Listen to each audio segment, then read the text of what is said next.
Uma faxineira derrama café numa reunião de empresários e todos começam a rir dela chamando de incompetente. Mas o que eles não sabiam é que ela estava falando em japonês perfeito enquanto limpava o chão, e o milionário da mesa reconheceu exatamente quem era aquela voz. 6 meses de humilhações, gravações secretas e um disfarce que ninguém desconfiava.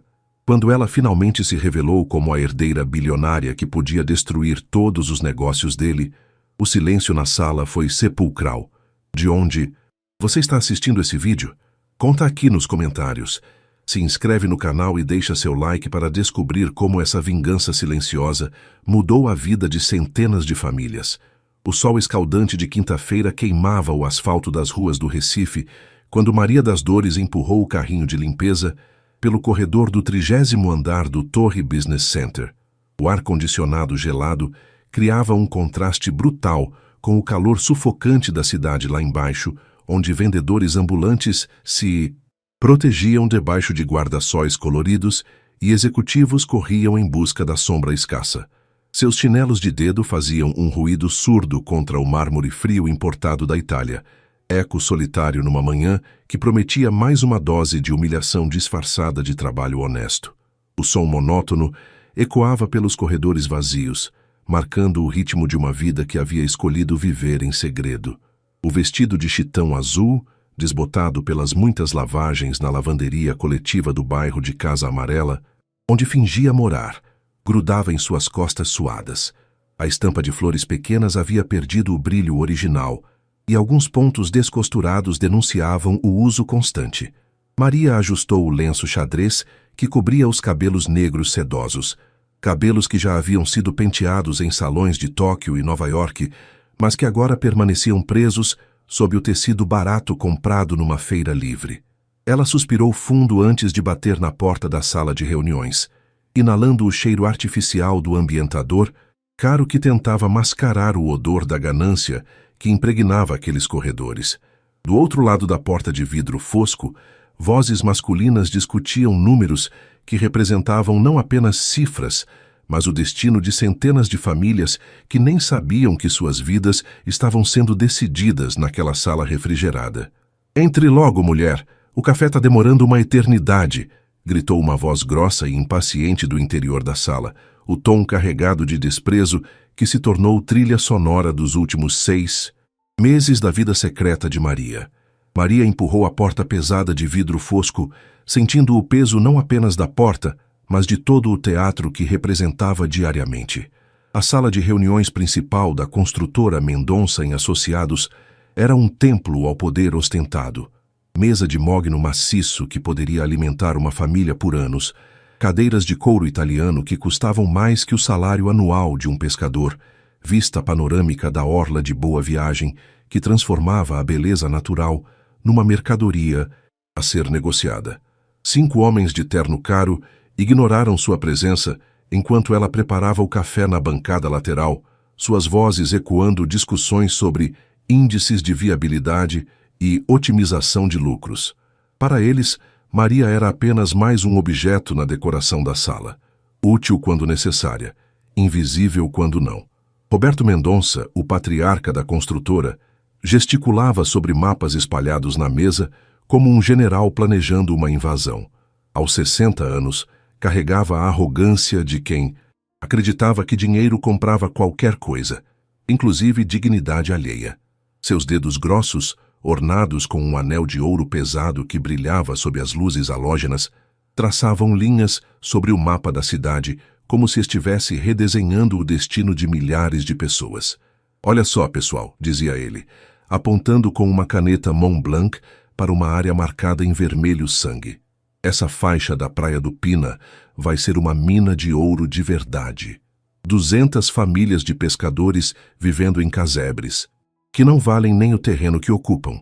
É um desperdício criminoso de uma das áreas mais valorizadas da cidade." "E o projeto de relocação que os advogados estão exigindo?" perguntou um dos sócios, um paulista de sotaque carregado e gravata italiana que não parava de olhar o relógio Rolex no pulso. "Relocação?" Roberto riu com desprezo, o som ecoando pela sala como o grasnado de um abutre. "Marcos, meu amigo, Você ainda não entendeu como as coisas funcionam aqui no Nordeste. Vamos dar uma indenização simbólica. R$ 1.000 por família, talvez 2.000 para os mais exigentes, e pronto. Eles que se virem. O progresso não espera por jangadeiro, não. Mas e a resistência da comunidade? Insistiu outro sócio, um carioca nervoso que mastigava chiclete compulsivamente. Resistência? Roberto bufou. Que resistência? Essa gente mal sabe escrever o próprio nome. Não tem advogado, não tem dinheiro, não tem voz. Em 6 meses, todos estarão fora dali voluntariamente ou na marra. Maria serviu. O café em silêncio, mas seu coração batia descompassado como tambores de maracatu em dia de carnaval.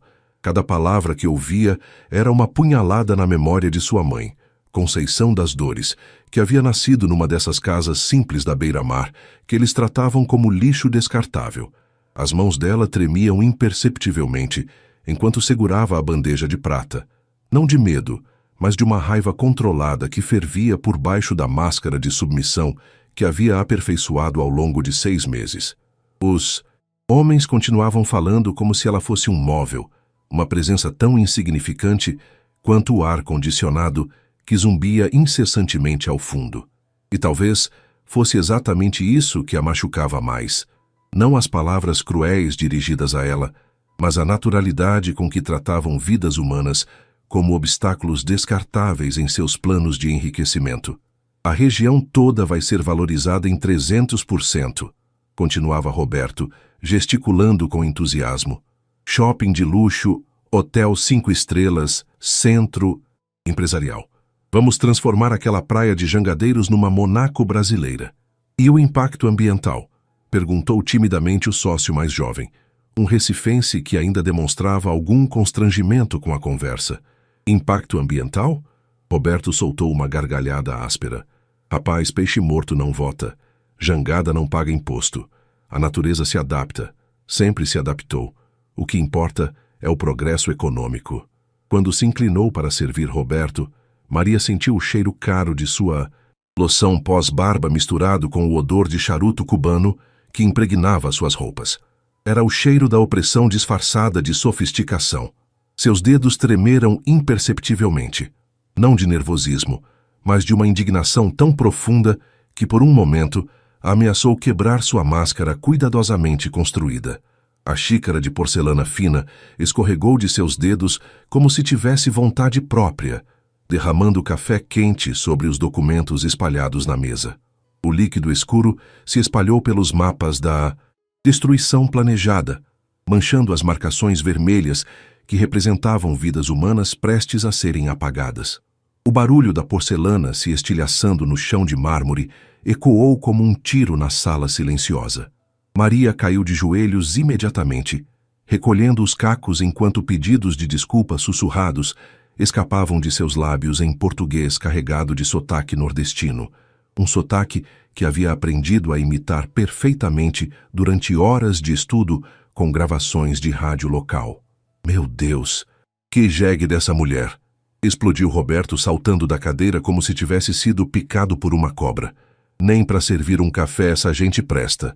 É isso que acontece quando você contrata essa ralé sem educação. As gargalhadas dos outros ecoaram pela sala como uma sinfonia cruel de preconceito e arrogância. O paulista fez piadas sobre eficiência nordestina, enquanto o carioca comentava sobre qualificação de mão de obra local. Cada risada era um chicote invisível nas costas de Maria, que mantinha a cabeça baixa, limpando metodicamente o líquido escuro que manchava os mapas do progresso. Olha só a trabalheira que deu, resmungou Roberto, pegando os documentos molhados com nojo visível. Agora vamos ter que reimprimir tudo. Secretária, venha aqui limpar essa bagunça direito. Desculpa, doutor Roberto, murmurou Maria, ainda de joelhos. Foi sem querer mesmo. Eu pago os documentos estragados. Pagar?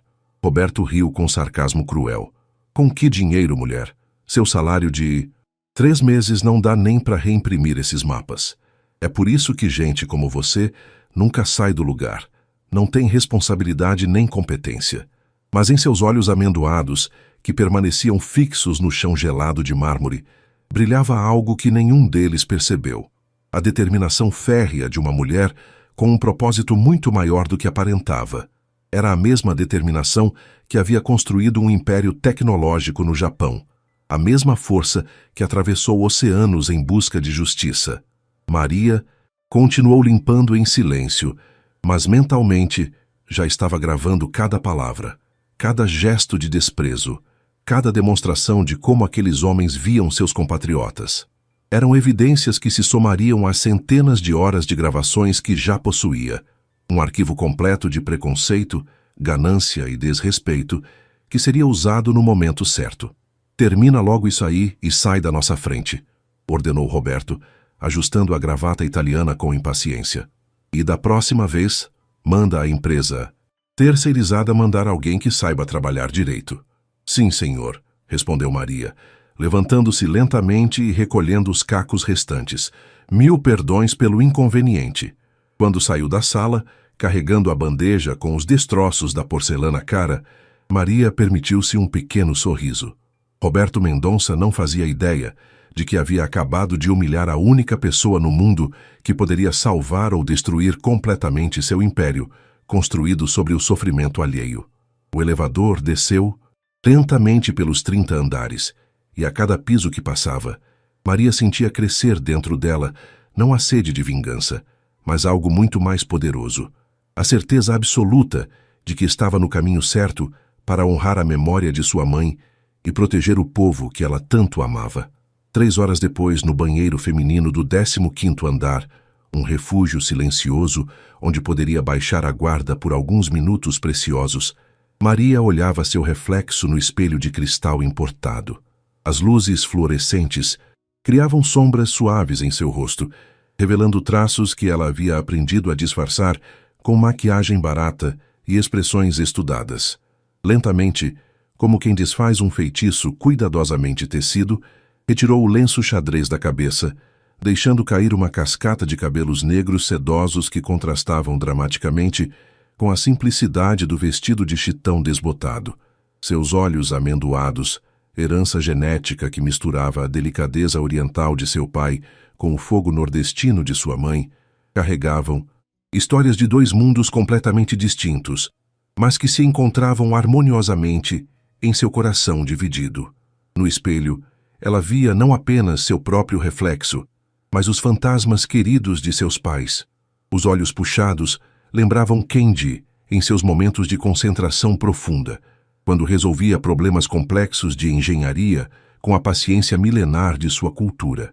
O formato do rosto e a expressão determinada eram pura Conceição, a mulher que havia enfrentado preconceitos, vencido barreiras e conquistado um coração japonês, com sua sabedoria instintiva sobre sustentabilidade e respeito à natureza. A história do encontro de seus pais havia se tornado uma lenda pessoal que Maria guardava como um tesouro. Kendi Nakamura havia chegado ao Brasil em 1995, um jovem empresário de 32 anos, enviado pela família para uma conferência internacional sobre sustentabilidade urbana no Centro de Convenções de Olinda. Era sua primeira viagem ao exterior, e ele chegou ao Recife carregando todos os preconceitos orientais sobre o terceiro mundo brasileiro. Conceição das Dores, então com 24 anos, trabalhava como guia turística especializada em turismo ecológico. Havia estudado biologia marinha na Universidade Federal de Pernambuco através de uma bolsa conseguida com muito esforço, mas mantinha suas raízes firmemente plantadas na cultura popular de Olinda, onde nasceu e cresceu vendo seu avô consertar jangadas na beira da praia. O primeiro encontro aconteceu quando Kendi, perdido nas ruas, de pedra irregular de Olinda, tentava encontrar o caminho para a conferência, usando um mapa em inglês completamente inútil para navegar pelos becos coloniais da cidade histórica. Maria nasceu em Tóquio, 2 anos depois, numa maternidade de luxo que contrastava dramaticamente com as condições simples em que sua mãe havia nascido. Mas Conceição fez questão de que a filha conhecesse suas 2 heranças desde cedo. Todos os verões da infância foram passados no Brasil, correndo pelas praias de Boa, viagem de manhã cedo, quando os pescadores voltavam com as redes cheias, ouvindo as histórias dos homens do mar que falavam de peixes como se fossem pessoas queridas, aprendendo que o oceano não pertence a ninguém, mas sustenta a todos que o respeitam. Conceição ensinava a filha a fazer castelos de areia, enquanto explicava a importância dos manguezais, a contar conchinhas na beira-mar enquanto falava sobre o equilíbrio ecológico, a reconhecer as estrelas nordestinas enquanto contava lendas de pescadores que navegavam usando apenas a sabedoria ancestral transmitida de pai para filho. Minha filha, dizia Conceição durante essas noites mágicas na praia, você vai crescer em 2 mundos diferentes. O mundo do seu pai é cheio de tecnologia e eficiência. O meu mundo é cheio de tradição e sabedoria natural.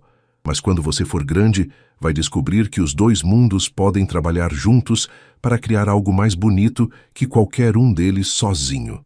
Eram palavras proféticas que Maria só compreenderia completamente décadas depois, quando se viu vestida de faxineira numa sala de reuniões, planejando uma revolução silenciosa. Quando Conceição morreu de câncer de mama aos 37 anos, Maria tinha apenas 12 anos e sentia como se metade de sua alma tivesse sido arrancada.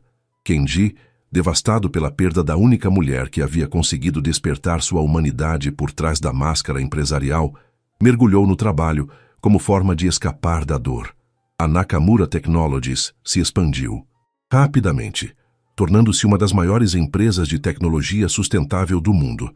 Mas Kendi se tornara um homem emocionalmente distante, incapaz de expressar afeto. Maria cresceu entre internatos suíços caros e executivos em gravatas impecáveis, aprendendo 5 idiomas e dominando conceitos financeiros complexos antes dos 15 anos. Estudou em Harvard, especializou-se em administração internacional, estagiou em empresas multinacionais, mas nunca, nem por um dia sequer, esqueceu o cheiro de sal na pele, o som das ondas quebrando na praia de Boa Viagem, as canções de sua mãe nas noites de lua cheia, quando elas sentavam na varanda da casa simples da vó Cícera em Olinda. Agora, aos 28 anos, formada magna cum laude em administração de empresas por Harvard e fluente em japonês, inglês, português, espanhol e mandarim, Maria havia escolhido voltar ao Brasil não como a herdeira da 2ª maior empresa de tecnologia sustentável do mundo, mas como uma investigadora disfarçada numa missão que ninguém, nem mesmo seu pai, compreendia completamente. A descoberta que a trouxe de volta aconteceu 8 meses atrás, durante uma reunião de diretoria da Nakamura Technologies, em Tóquio. Maria estava revisando os relatórios trimestrais de investimentos quando notou uma transferência significativa para uma empresa brasileira chamada Construtora Mendonça em Associados. O valor era considerável mesmo para os padrões da Nakamura, 50 milhões de dólares destinados a um projeto de desenvolvimento urbano sustentável na cidade do Recife. Intrigada, Maria decidiu investigar pessoalmente.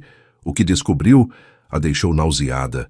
Roberto Mendonça estava usando o dinheiro da família Nakamura, dinheiro ganho com tecnologia verde e projetos socialmente responsáveis, para financiar exatamente o tipo de desenvolvimento predatório que sua mãe havia combatido a vida toda.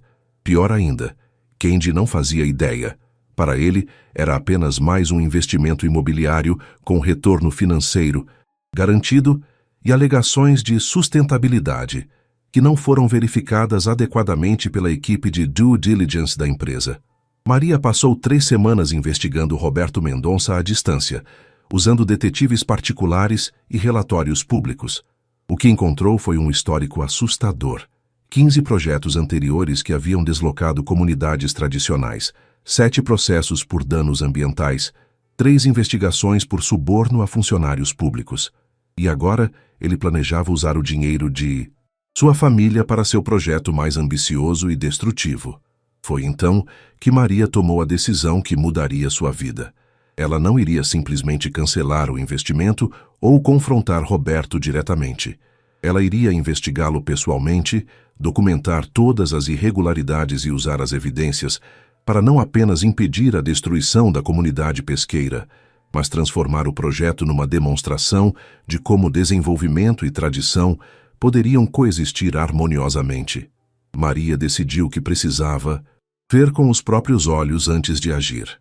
Criou meticulosamente a identidade de Maria das Dores, usando o nome de sua mãe como forma de mantê-la presente na missão. Conseguiu documentos falsos através de contatos discretos, estudou sotaque nordestino, ouvindo horas de gravações de rádio local, comprou roupas simples em feiras populares e praticou gestos e expressões até conseguir se transformar completamente.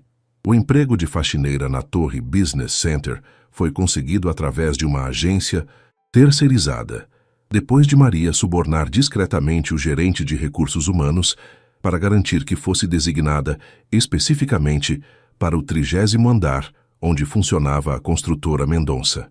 Durante 6 meses, ela havia se levantado às 5 da manhã, pegado 2 ônibus até o centro da cidade, vestido o uniforme de chitão barato e interpretado o papel de uma mulher invisível. 6 meses ouvindo, gravando, documentando cada conversa, cada decisão, cada demonstração de desprezo pela dignidade humana. Cada dia de humilhação era combustível para sua determinação. Cada risada desdenhosa dos executivos era mais uma prova de que estava no caminho certo. Cada insulto dirigido a gente como ela se transformava em evidência que seria usada para proteger as famílias que Roberto queria expulsar.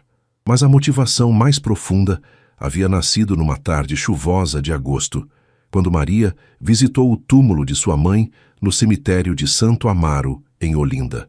Ajoelhada na terra molhada, limpando as folhas que cobriam a lápide simples onde estava escrito apenas Conceição das Dores, mulher de fé e luta, ela havia feito uma promessa que ecoava em sua mente todos os dias desde então. Mamãe, sussurrou ela, colocando flores amarelas, as favoritas de Conceição sobre o túmulo. Eles vão aprender que respeito não se compra, se ensina. E eu vou ensinar da única forma que essa gente entende, mostrando que subestimaram completamente a força do povo que tentam destruir. A promessa havia sido selada com lágrimas que misturavam dor, saudade e uma determinação absoluta de honrar a memória de uma mulher que havia dedicado a vida a provar que sabedoria não vem de diplomas caros, mas de amor genuíno pela terra e pelas pessoas que a habitam. Na manhã seguinte, Maria chegou ao Torre Business Center mais cedo que o habitual. O sol ainda não havia nascido completamente, e a cidade despertava lentamente com o movimento dos primeiros ônibus e o pregão distante dos vendedores que montavam suas barracas nas calçadas próximas. Seu Francisco, o porteiro noturno que estava terminando seu turno, sempre a cumprimentava com um sorriso caloroso que contrastava com a frieza do ambiente empresarial. Era um homem de 60 e poucos anos, magro como uma vara de pescar, com mãos calejadas que contavam décadas de trabalho honesto e olhos que brilhavam com a sabedoria simples de quem havia vivido muito e aprendido a encontrar alegria nas pequenas coisas. Bom dia, menina. Hoje você tá diferente, hein? Disse ele, guardando o jornal que estava lendo numa gaveta atrás do balcão de mármore. Como assim, seu Chico? Perguntou Maria, curiosa. Depois de meses convivendo diariamente, havia desenvolvido um carinho genuíno pelo velho porteiro. Sei lá, tem um brilho no olho que não tinha ontem. Parece que tá tramando alguma coisa boa, riu ele, com a percepção aguçada de quem havia passado a vida observando pessoas. Maria sorriu, surpresa com a capacidade de observação dele. O senhor é muito observador, seu Chico. Ah, menina, quando a gente trabalha de porteiro a vida toda, aprende a ler as pessoas que nem jornal, e você sempre foi diferente das outras faxineiras que passaram por aqui. Diferente como? Não sei bem explicar, mas parece que tá aqui de passagem, sabe? Como se tivesse algum destino maior esperando. As palavras de Francisco tocaram Maria mais profundamente do que ele podia imaginar. Havia uma sabedoria intuitiva naquele homem simples que os executivos do 30º andar jamais possuiriam.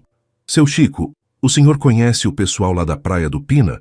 Perguntou ela, fingindo casualidade, enquanto ajustava o lenço na cabeça.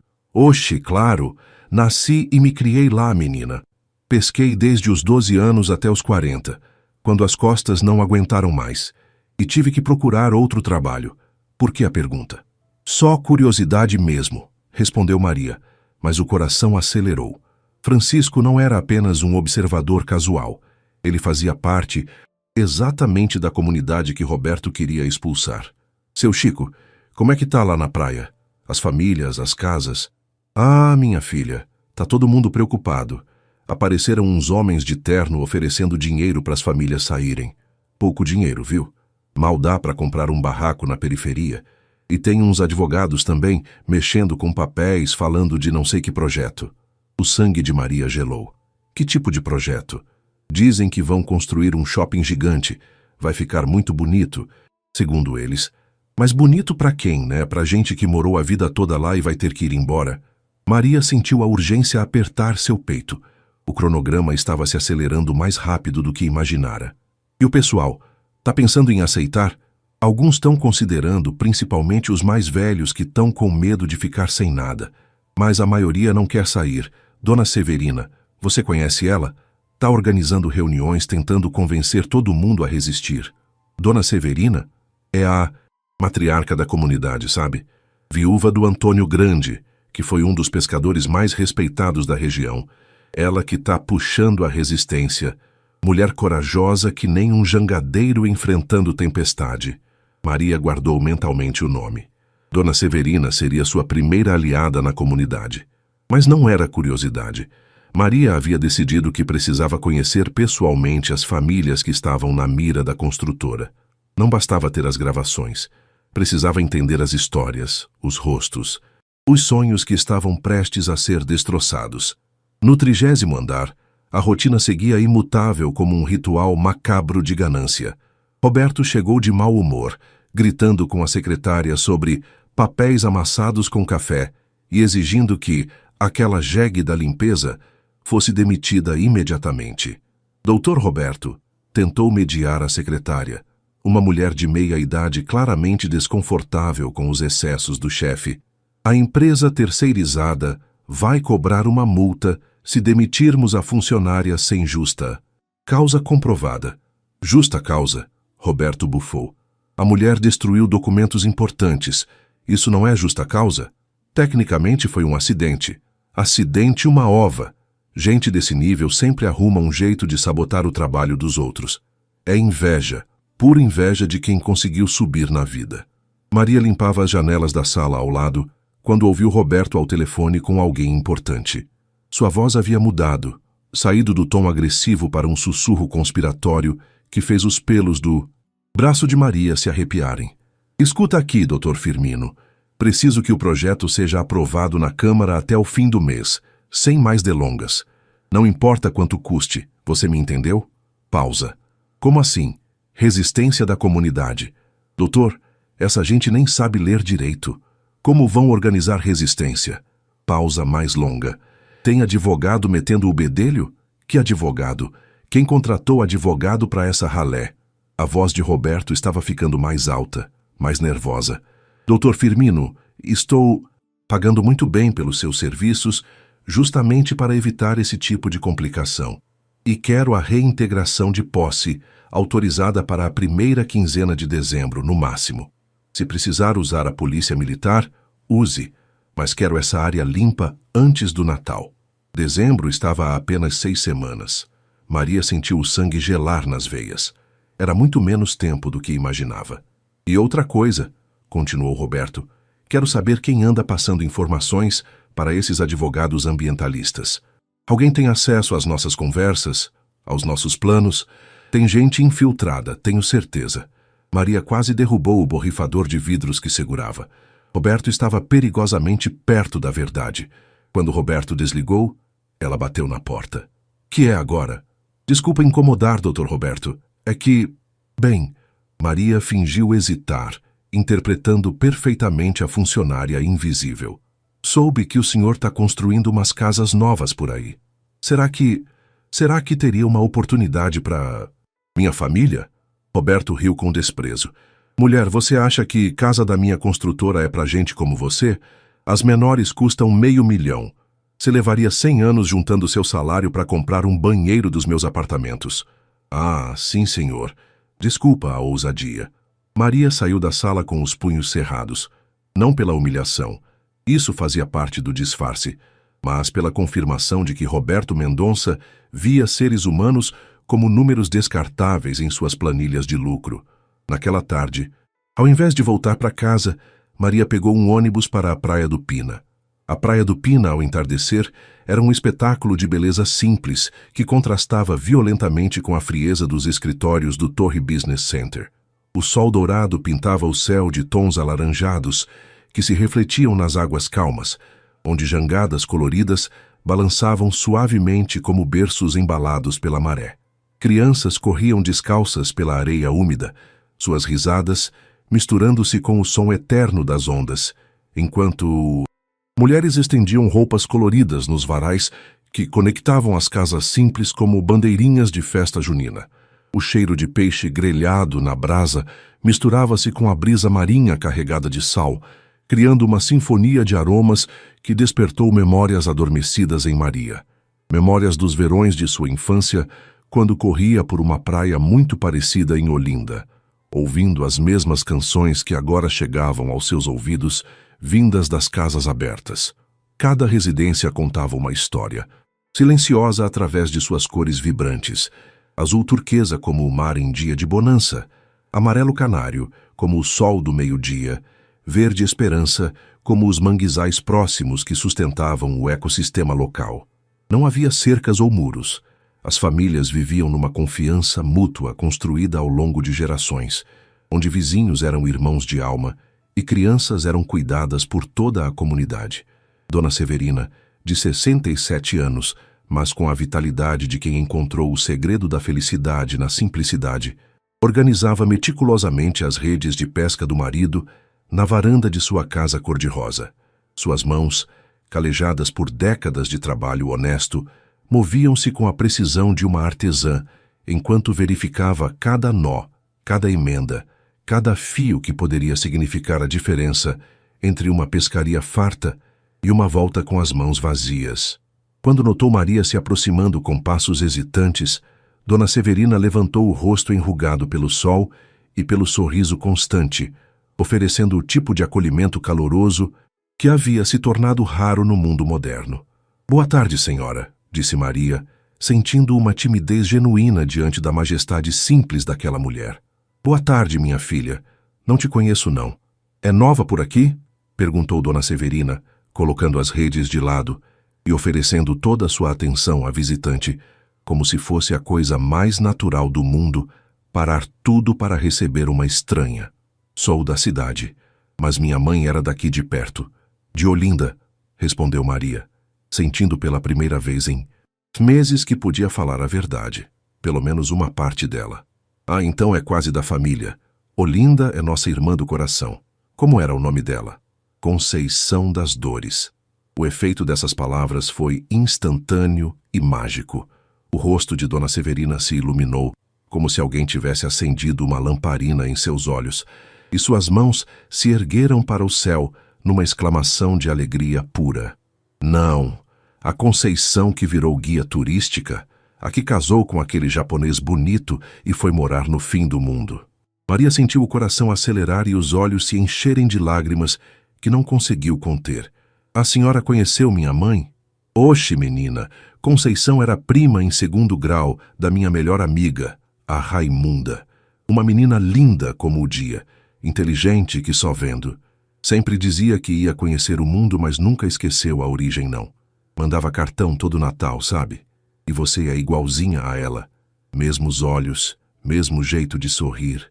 Dona Severina se levantou da cadeira de palha e abraçou Maria, com o carinho de uma avó reencontrando a neta perdida. Nos olhos da mulher simples brilhava uma ternura que Maria não via há anos, a ternura de quem amou e foi amada genuinamente a vida toda. Era como se sua mãe estivesse viva novamente naquela conversa simples na beira-mar, falando através da memória carinhosa de quem havia guardado seu nome no coração. «Dona Severina, a senhora pode me contar sobre como é a vida aqui?» perguntou Maria, enxugando os olhos com o dorso da mão. «Oh, menina, aqui é o paraíso dos pobres», disse Dona Severina, gesticulando para abranger toda a comunidade ao redor. «Não temos muito dinheiro no bolso, mas temos o mar que nos sustenta, temos paz que não se compra, temos uns aos outros que é a maior riqueza do mundo. Meu Antônio pesca desde os 12 anos, aprendeu com o pai, que aprendeu com o avô dele. A tradição passa de geração para geração como uma herança sagrada. Maria olhou ao redor com olhos novos, enxergando além da simplicidade aparente.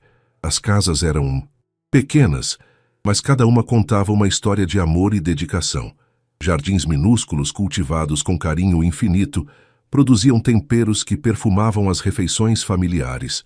Barcos pintados à mão, com cores vibrantes, não eram apenas instrumentos de trabalho, mas obras de arte criadas com orgulho por pescadores que encontravam beleza mesmo na funcionalidade.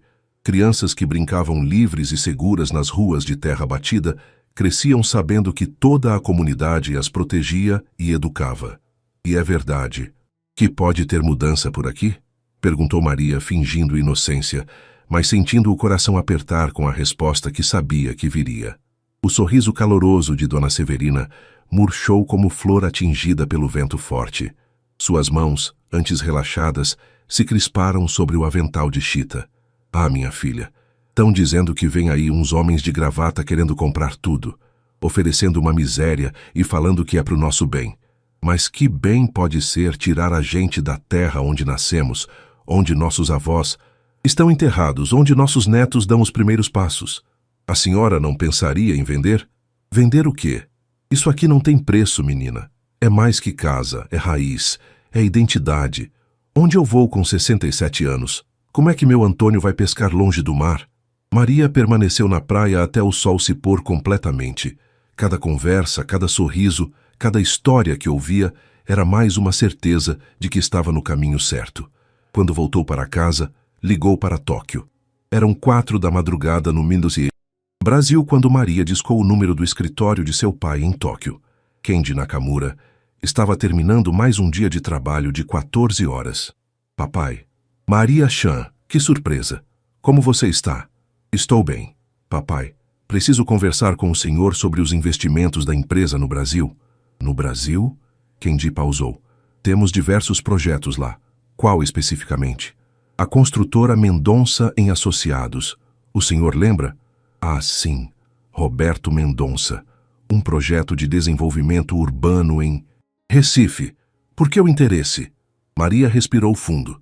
Era hora de plantar as primeiras sementes da verdade.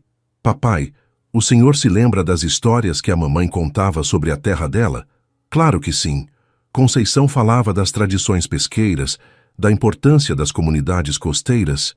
E se eu dissesse que esse projeto do Mendonça vai destruir exatamente esse tipo de comunidade? O silêncio do outro lado da linha durou longos segundos. Maria, onde você quer chegar? Papai, estou no Brasil há 6 meses. Vim investigar alguns investimentos da empresa. Você veio ao Brasil sem me avisar? Precisava ver com meus próprios olhos, e o que vi me deixou muito preocupada.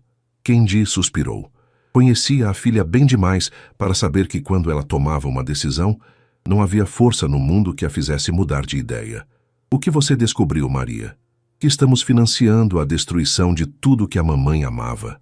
Que nosso dinheiro está sendo usado para expulsar famílias de pescadores que vivem há gerações numa área que será transformada em mais um shopping de luxo. Maria, investimentos imobiliários são... Papai, Maria interrompeu. A mamãe me ensinou que sustentabilidade não é só sobre tecnologia. É sobre pessoas, comunidades, tradições. O senhor ensinou sua empresa toda a respeitar isso no Japão. Por que deveria ser diferente no Brasil? Kenji ficou em silêncio. Maria continuou. Eu tenho uma proposta. Mas antes, preciso que o senhor confie em mim. Sempre. Confiei, filha. Então me dê 2 meses. 2 meses para mostrar uma alternativa que pode transformar este projeto na realização dos sonhos da mamãe. Maria, por favor, papai, pela memória da mamãe. Kenji fechou os olhos.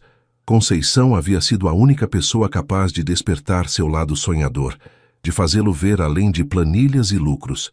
2 meses, Maria, mas quero relatórios semanais. Obrigada, papai. Quando desligou, Maria sabia que havia ganhado tempo, mas também sabia que agora a pressão havia dobrado. Segunda-feira chegou com chuva torrencial. Maria observou da janela do 30º andar como a água lavava as ruas da cidade, pensando em como seria perfeito se pudesse lavar também a ganância de alguns corações. Roberto estava particularmente agressivo. Havia recebido uma ligação de Tóquio questionando alguns aspectos do projeto, e sua paranoia crescia a cada hora. "Quero relatórios completos de tudo que está acontecendo nesta obra", gritava ao telefone. "E descubram quem anda fazendo perguntas sobre nossos métodos." Maria limpava a mesa de reuniões quando ele bateu o punho com força, fazendo-a se assustar genuinamente. "E você? Cuidado com essas orelhas compridas. Funcionário que escuta demais pode perder o emprego muito rápido." "Sim, senhor. Desculpa, doutor." Mas Roberto estava enganado se pensava que Maria se intimidaria. Naquela tarde, ela tinha um encontro marcado que poderia mudar tudo. Dr. Antônio Silveira era um dos advogados mais respeitados do Recife na área de direito ambiental, mas também carregava uma história pessoal que o conectava profundamente com o caso da Praia do Pina. Filho de Joaquim Silveira, um pescador que havia lutado a vida inteira contra especuladores imobiliários, Antônio havia crescido vendo o pai perder batalha após batalha contra empresários sem escrúpulos que queriam transformar tradição em lucro. Aos 45 anos, com cabelos grisalhos prematuros, causados por noites em claro estudando formas de proteger comunidades vulneráveis, Dr. Antônio havia escolhido o direito ambiental não por acaso, mas por vingança. Uma vingança santa contra todos que tentavam repetir com outras famílias o que haviam feito com a sua. "Senhora Maria, seus documentos são impressionantes", disse ele, analisando meticulosamente as gravações e fotografias que ela havia coletado durante 6 meses de investigação silenciosa. Suas mãos, acostumadas a folhear processos complexos, tremiam ligeiramente enquanto ouvia os áudios de Roberto, planejando a limpeza da área. "Mas preciso entender qual é exatamente seu interesse neste caso, porque o que temos aqui vale milhões em indenizações." "Doutor, se eu disser que sou apenas uma pessoa que quer justiça, o senhor acreditaria?" perguntou Maria, observando como os olhos do advogado brilhavam com uma mistura de esperança e ceticismo. "Acreditaria, mas ficaria curioso sobre de onde vêm os recursos para bancar uma investigação tão detalhada e profissional. Estes equipamentos de gravação custam mais que o salário anual da maioria das pessoas que procuram meus serviços." Maria sorriu, reconhecendo a perspicácia do homem. "Digamos que tenho amigos interessados em sustentabilidade. E esses amigos têm nome?"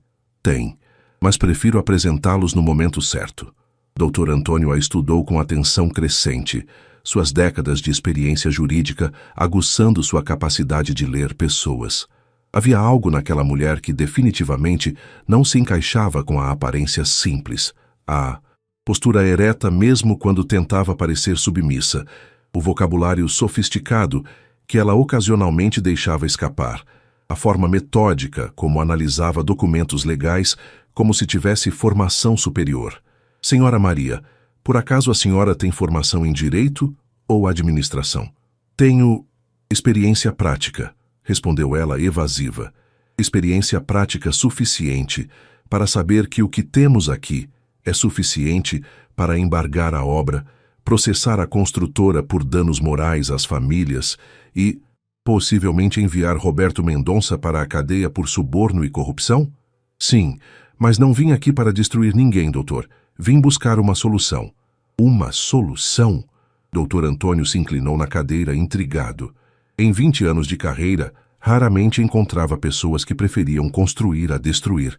"E se eu dissesse que conheço investidores que estariam dispostos a transformar este projeto num modelo de desenvolvimento sustentável, mantendo as famílias na terra e criando um empreendimento que seria exemplo mundial?" Os olhos de Dr. Antônio se iluminaram. "Eu diria que a senhora está falando exatamente a minha língua. Quando podemos conhecer esses investidores?" "Muito em breve, doutor. Muito em breve."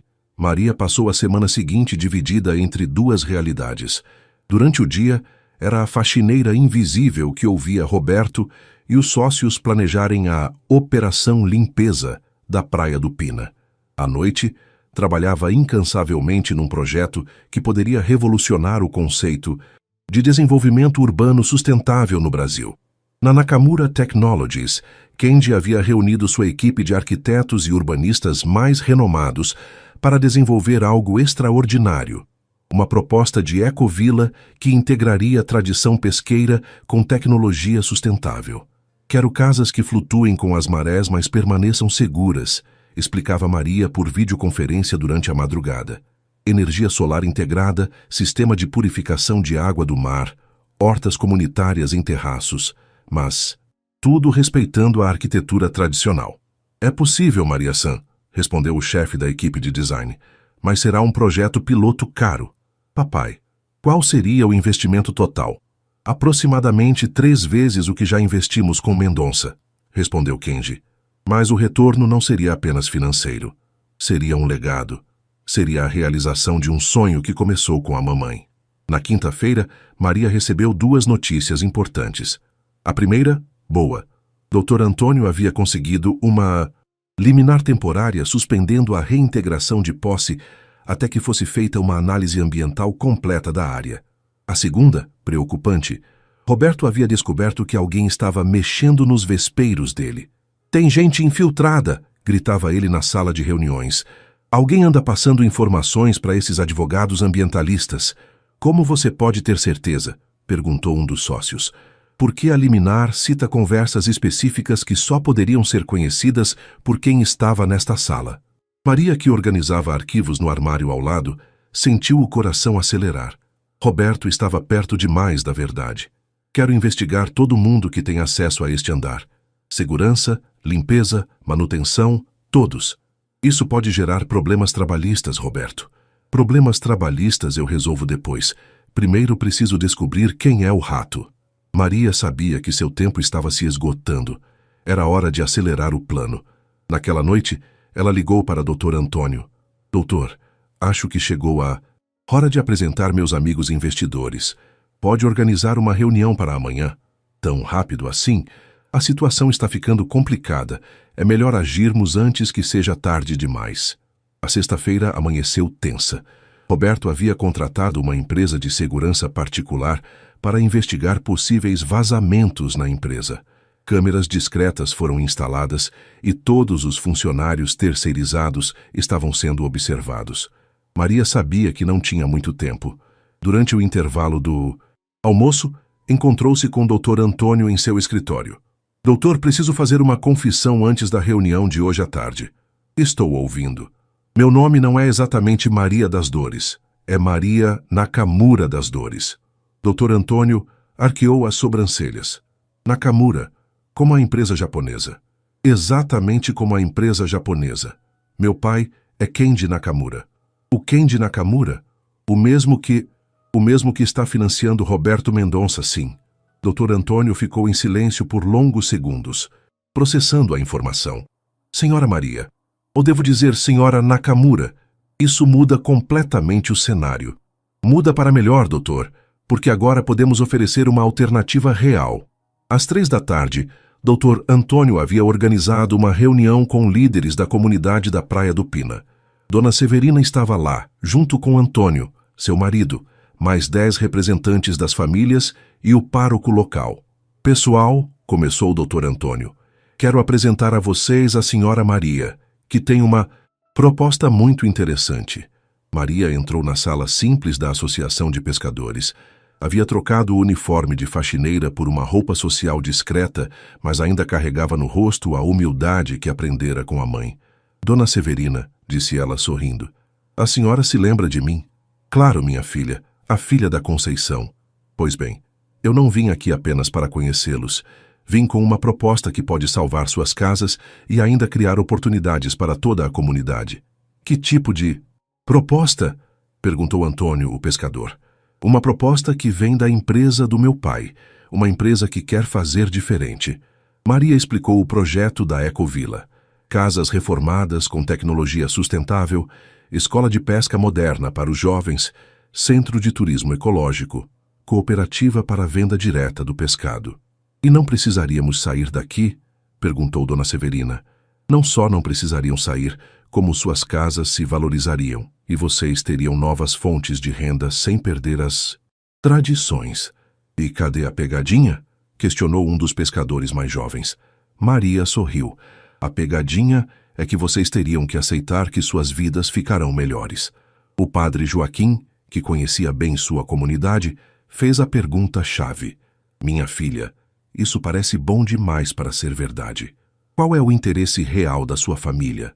Padre, minha mãe nasceu numa comunidade como esta. Ela sempre sonhou em ver tradição e progresso caminhando juntos. Este projeto seria a realização do sonho dela. Mas enquanto Maria plantava sementes de esperança na Praia do Pina, Roberto apertava o cerco no Torre Business Center. Roberto Mendonça estava ficando paranoico. A empresa de segurança havia descoberto que as gravações secretas existiam, mas ainda não identificaram quem era o responsável.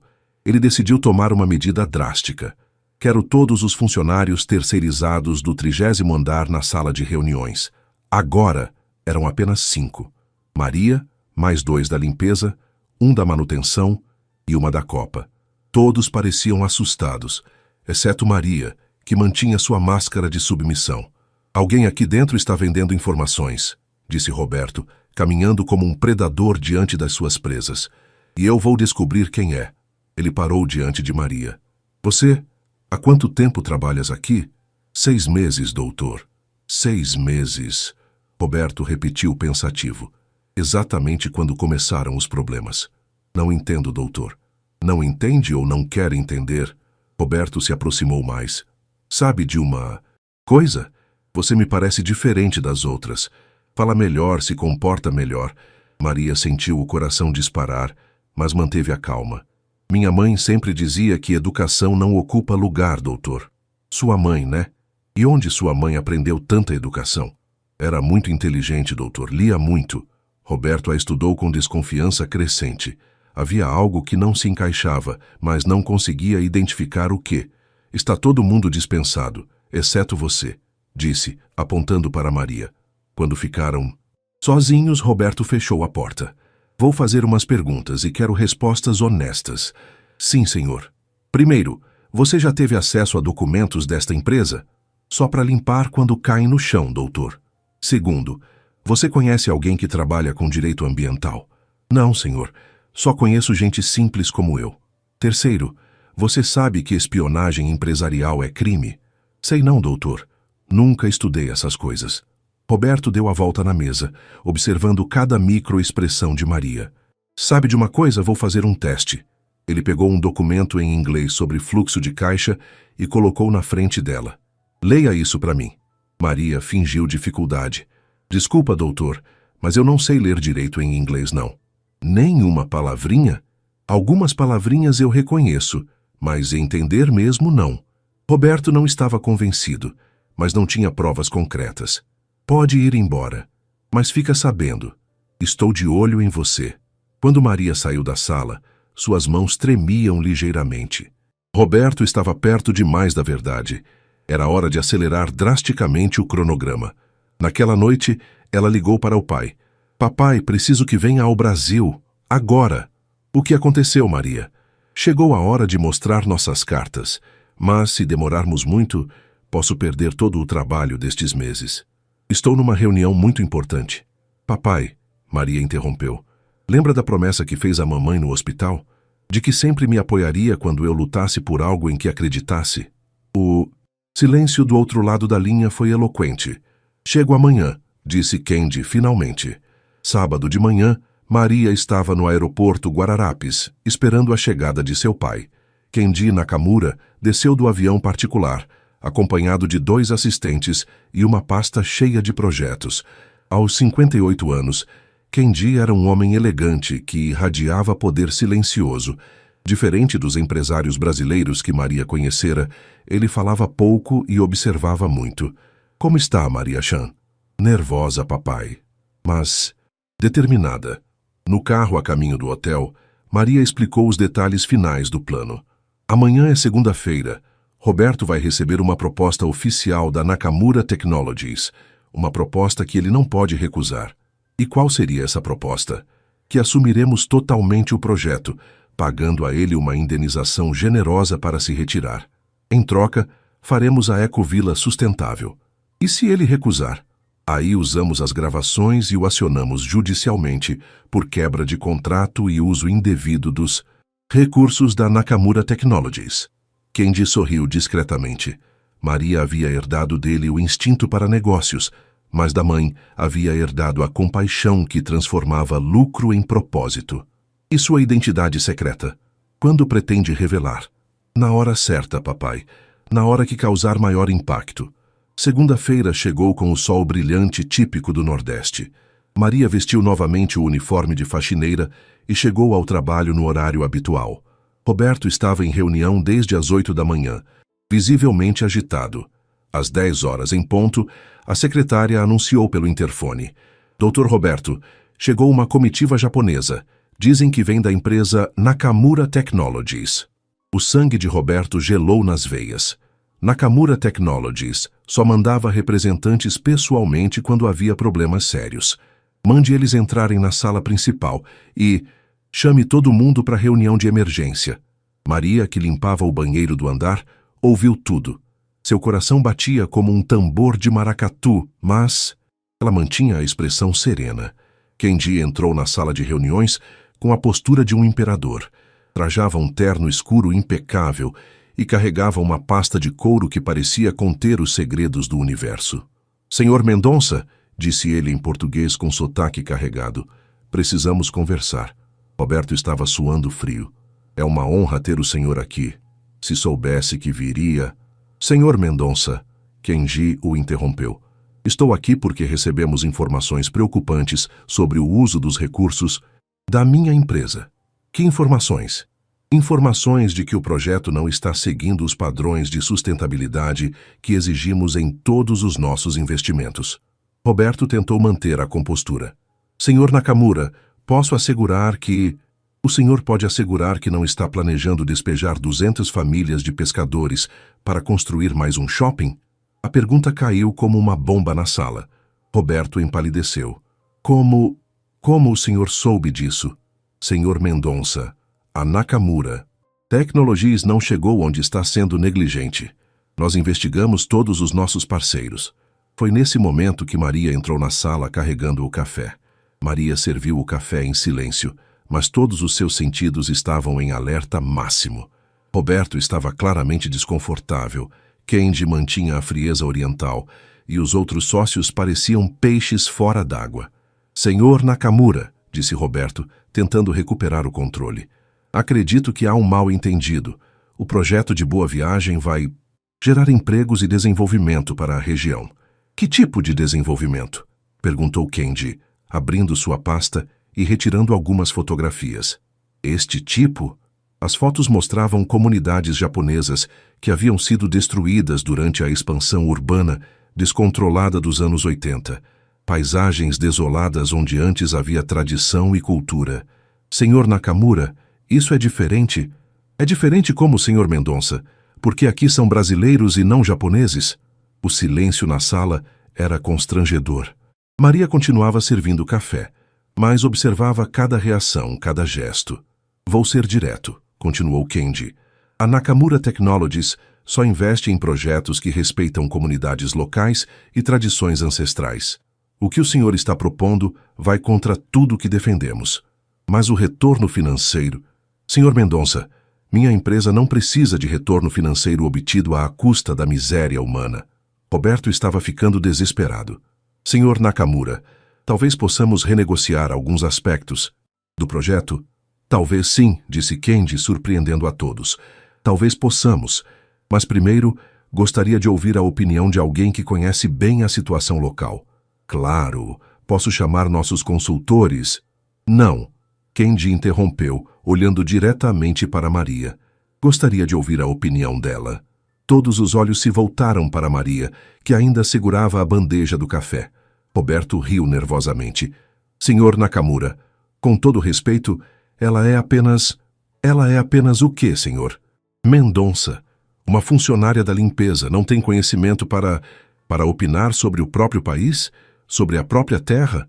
Maria colocou a bandeja sobre a mesa e, pela primeira vez em 6 meses, olhou diretamente nos olhos de Roberto Mendonça. O senhor quer mesmo ouvir minha opinião, senhor Nakamura? Perguntou ela, pronunciando o nome do pai com perfeição. Quero sim, senhora. Maria Nakamura das Dores. O impacto dessas palavras foi como um terremoto. Roberto saltou da cadeira, os sócios se entreolharam confusos, e um silêncio mortal tomou conta da sala. Nakamura, balbuciou Roberto.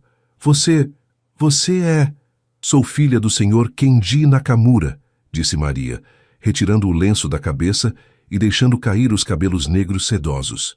E há 6 meses estou aqui, disfarçada, observando como vocês planejam usar o dinheiro do meu pai. Roberto sentiu as pernas bambearem. Isso é impossível. É impossível que a filha de Kenji Nakamura seja brasileira? Maria perguntou caminhando ao redor da mesa. É impossível que ela tenha aprendido japonês fluente? Ou é impossível que ela se importe com o povo da sua própria terra? Mas você é uma faxineira. Sou uma faxineira que se formou em Harvard, Sr. Mendonça. Uma faxineira que fala 5 idiomas. Uma faxineira que, por acaso, herdará uma das maiores empresas de tecnologia do mundo. A revelação caiu como uma avalanche sobre Roberto. Sua mente tentava processar a magnitude da situação. Por 6 meses, ele havia humilhado, insultado e desrespeitado a única pessoa no mundo que poderia destruir ou salvar seus negócios. Durante todos esses meses, continuou Maria, eu ouvi vocês planejarem expulsar famílias, subornar políticos, falsificar documentos. Tenho gravações de tudo. Roberto se deixou cair na cadeira derrotado. Mas sabe de uma coisa? Disse Maria, surpreendendo a todos. Eu não vim aqui para destruir ninguém. Maria caminhou até a janela que mostrava toda a orla de Boa Viagem. O mar brilhava sob o sol forte e pequenos pontos coloridos, as jangadas dos pescadores, pontilhavam a linha do horizonte. Senhor Mendonça, disse ela sem se virar, o senhor sabe qual era o sonho da minha mãe. Roberto estava mudo de choque. Kenji observava a filha com orgulho discreto nos olhos. Minha mãe sonhava em ver um mundo onde progresso e tradição não fossem inimigos, onde desenvolvimento não significasse destruição. Ela se virou para encarar Roberto diretamente. E se eu dissesse que podemos transformar este projeto no maior exemplo de desenvolvimento sustentável do Brasil? Como? Roberto perguntou com voz rouca. Maria abriu sua própria pasta, uma pasta que havia ficado escondida no armário de produtos de limpeza por meses. Ecovila integrada, disse ela, espalhando plantas arquitetônicas sobre a mesa. Casas tradicionais adaptadas com tecnologia sustentável, centro de turismo ecológico, escola de pesca moderna, cooperativa de economia solidária. Os desenhos eram deslumbrantes. Mostravam uma comunidade onde barcos tradicionais dividiam espaço com painéis solares discretos, onde casas coloridas mantinham a arquitetura regional, mas incorporavam sistemas de captação de água da chuva e energia renovável. O investimento seria 3 vezes maior que o original, explicou Kenji, mas o retorno seria não apenas financeiro, seria um legado. Roberto estudava as plantas com crescente fascínio. Era realmente revolucionário. E as famílias de pescadores? Permaneceriam todas, respondeu Maria. Não apenas permaneceriam, como se tornariam parceiras do projeto. Guias turísticos, professores da escola de pesca, artesãos, cozinheiros especializados em culinária regional. E meu papel nisso tudo? Maria trocou um olhar com o pai antes de responder. Senhor Mendonça, precisamos de alguém que conhece a cidade, que tem os contatos locais, que pode navegar pela burocracia brasileira. Alguém que possa ser nosso parceiro. Parceiro? Depois de tudo que eu fiz? Todo mundo merece uma segunda chance, Sr. Mendonça. A questão é, o senhor quer aproveitar a sua? Roberto olhou novamente para as plantas. Era tudo o que ele havia sonhado fazer no começo da carreira, antes que a ganância tomasse conta de seus projetos. E se eu aceitar? Se aceitar, será o responsável por criar o primeiro modelo de desenvolvimento urbano sustentável do Nordeste. Será lembrado não como alguém que destruiu tradições, mas como quem provou que é possível uni-las ao progresso. E se eu recusar? Maria sorriu tristemente. Se recusar, usaremos as gravações para processá-lo por uso indevido de recursos, quebra de contrato e danos morais, e ainda assim faremos o projeto, só que sem sua participação. Roberto ficou em silêncio por longos minutos. Finalmente levantou os olhos. Que garantias eu teria? As mesmas garantias que oferecemos às famílias de pescadores, respondeu Kendi. A palavra da Nakamura Technologies. E pessoalmente, Roberto perguntou olhando para Maria. Como posso ter certeza de que vocês vão confiar em mim depois de tudo? Maria se aproximou e estendeu a mão. Senhor Mendonça, minha mãe sempre dizia que todo mundo carrega 2 lobos dentro do peito. Um da ganância e outro da generosidade. A diferença entre as pessoas é qual lobo elas escolhem alimentar. Que lobo o senhor quer alimentar a partir de agora? Roberto Mendonça olhou para a mão estendida de Maria por longos segundos. Em sua mente, décadas de ambição desenfreada lutavam contra uma oportunidade de redenção que jamais imaginara possível. Maria, disse ele finalmente, posso fazer uma pergunta pessoal? Claro. Por que você se disfarçou de faxineira? Por que não chegou aqui como a herdeira da Nakamura e pronto? Maria retirou a mão e caminhou novamente até a janela. Lá embaixo, o movimento normal da cidade continuava. Pessoas indo para o trabalho, crianças brincando, vendedores ambulantes oferecendo seus produtos. Vida. Simples, honesta, verdadeira. Porque eu precisava entender como o Senhor trata as pessoas quando acha que elas não podem prejudicá-lo, respondeu ela. Precisava saber se estava lidando com alguém que apenas cometeu erros ou alguém que simplesmente não tem caráter. E qual foi sua conclusão? Maria se virou, e pela primeira vez, Roberto viu em seus olhos não a funcionária submissa nem a empresária poderosa, mas simplesmente uma jovem mulher que carregava o peso de decisões que afetariam centenas de vidas. Minha conclusão, Sr. Mendonça, é que o senhor é um homem que perdeu o rumo, mas que ainda pode encontrá-lo de volta. Kendi observava o diálogo em silêncio. Reconhecia na filha a mesma sabedoria emocional que Conceição havia demonstrado quando o conquistou anos atrás. A capacidade de enxergar além das aparências e encontrar o melhor nas pessoas. Roberto respirou fundo. E as humilhações que fiz você passar? As coisas horríveis que disse? Senhor Mendonça, Maria respondeu com uma serenidade que surpreendeu até mesmo o pai. Se eu fosse guardar rancor de cada humilhação que passei na vida, não teria energia para construir nada positivo. A pergunta não é se o senhor me machucou. A pergunta é se está disposto a garantir que nenhuma outra pessoa passe pelo mesmo. Os outros sócios que haviam permanecido mudos durante toda a conversa trocavam olhares de incredulidade. Jamais haviam visto Roberto tão vulnerável. Posso ver as famílias? Perguntou Roberto. Subitamente. Como assim? Quis saber Maria. As famílias de pescadores. Posso conhecê-las pessoalmente antes de tomar uma decisão? Maria sorriu. O primeiro sorriso genuíno que Roberto via em seu rosto. Dona Severina vai adorar conhecê-lo. 2 horas depois, Roberto Mendonça pisou na areia da Praia do Pina pela primeira vez na vida. Havia nascido e crescido no Recife, construído dezenas de prédios na cidade, mas nunca havia de fato conversado com uma família de pescadores. Dona Severina recebeu o grupo em sua casa simples, mas impecavelmente limpa. As paredes decoradas com fotografias de família contavam décadas de história, casamentos, nascimentos, primeiras comunhões, formaturas. Seu Roberto, disse ela, servindo café em xícaras pequenas. A menina Maria me contou que o senhor está pensando em nos ajudar. Roberto olhou ao redor. A casa era pequena, mas cada objeto tinha uma história. Cada canto respirava memórias. Dona Severina, posso fazer uma pergunta? Por que a senhora não aceitou as ofertas de indenização? A velha pescadora riu. Meu filho, indenização é dinheiro. Dinheiro acaba. Isso aqui, ela gesticulou apontando para as paredes, para a janela que mostrava o mar, para as fotografias da família. Isso aqui é vida, e vida não tem preço. Roberto sentiu algo que não experimentava há anos, uma emoção profunda que apertou sua garganta e embaçou seus olhos. O senhor tem família? Perguntou Dona Severina. Tenho uma filha. Mora em São Paulo, quase não nos falamos. Por quê? Roberto hesitou.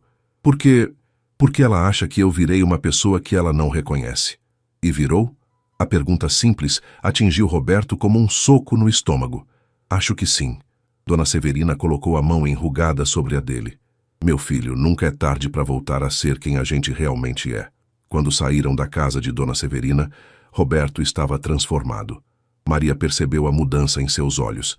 Havia ali uma humanidade que não existia horas antes. Maria, disse, ele parando na beira-mar, eu aceito a proposta, mas quero uma condição. Qual? Quero que minha filha participe do projeto. Ela é arquiteta, especializada em sustentabilidade. É melhor que eu em tudo isso. Maria estendeu a mão novamente. Negócio fechado, Sr. Mendonça. Desta vez ele apertou a mão sem hesitar. 6 meses depois, a primeira fase do projeto Eco Vila Boa Viagem estava sendo inaugurada. Maria caminhava pela orla transformada, observando como tradição e modernidade haviam se casado de forma harmoniosa. As casas dos pescadores haviam sido reformadas mantendo sua arquitetura colorida original, mas agora tinham painéis solares discretos, sistemas de captação de água da chuva e hortas suspensas.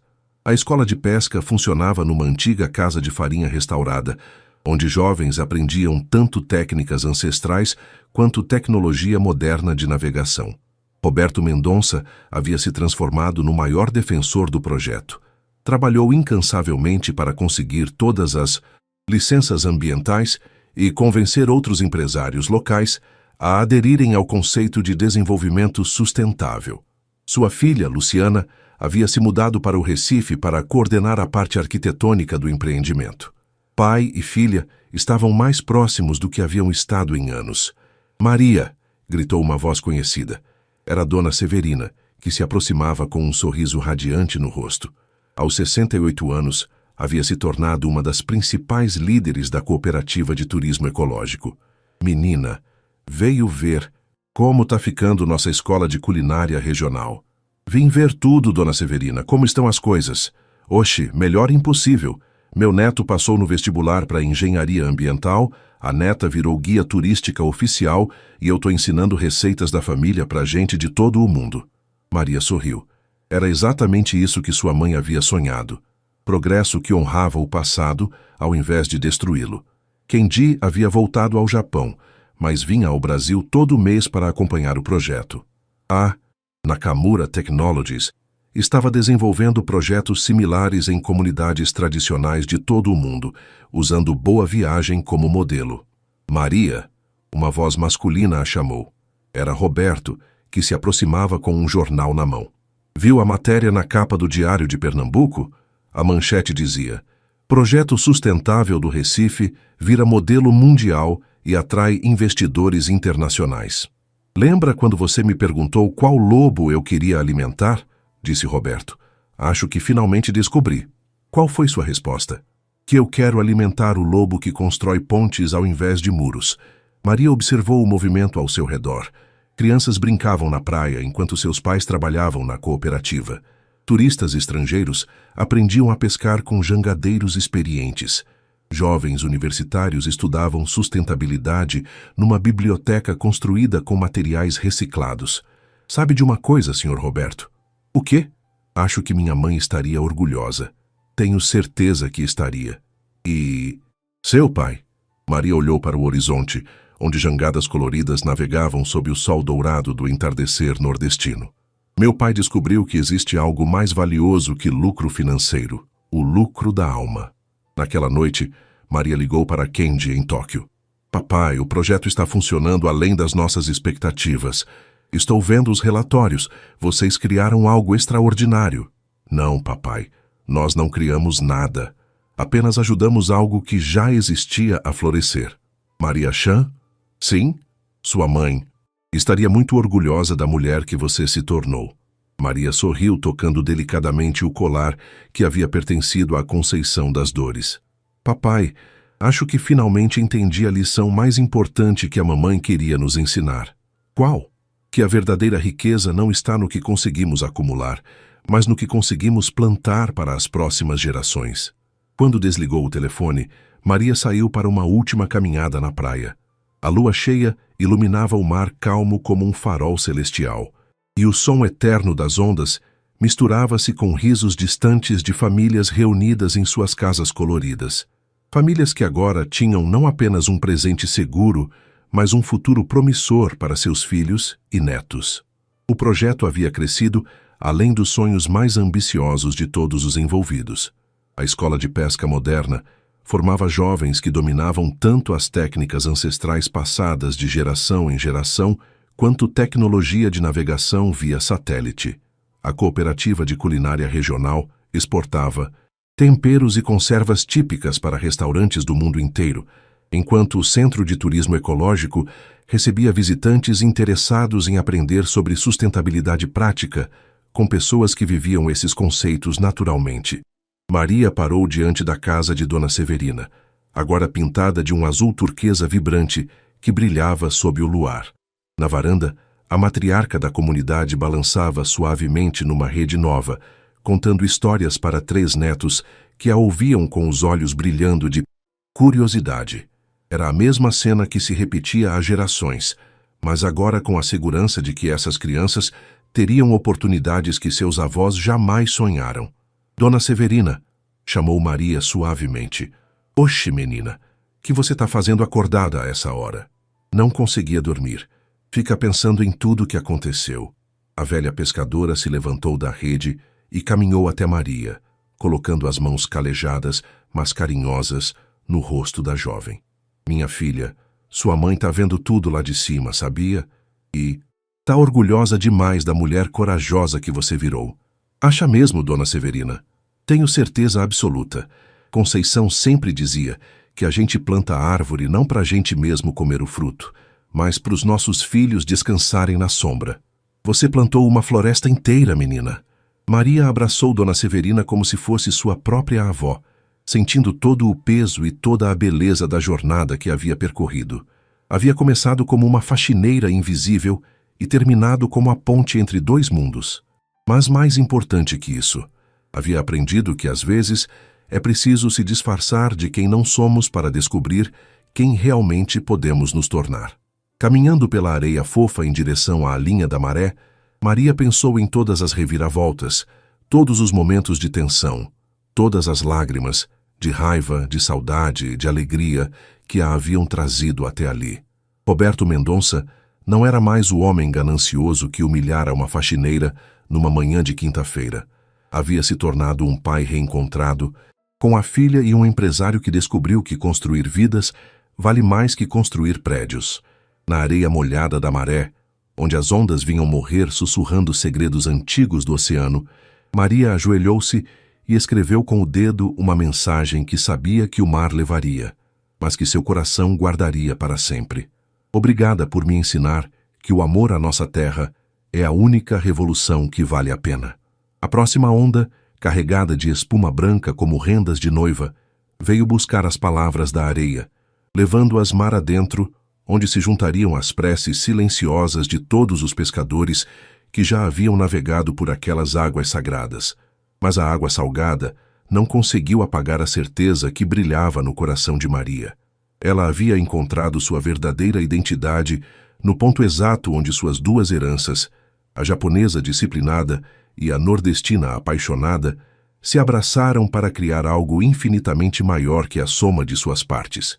Ao longe, uma jangada solitária voltava da pescaria noturna, suas velas triangulares recortadas contra o céu estrelado, como uma oração feita de lona e esperança. Era a imagem perfeita do que haviam conseguido construir juntos, tradição e futuro, navegando lado a lado em direção a um amanhecer que prometia ser diferente de todos os outros. Maria sorriu para as estrelas, sabendo que em algum lugar entre o céu e o mar, Conceição das Dores também sorria.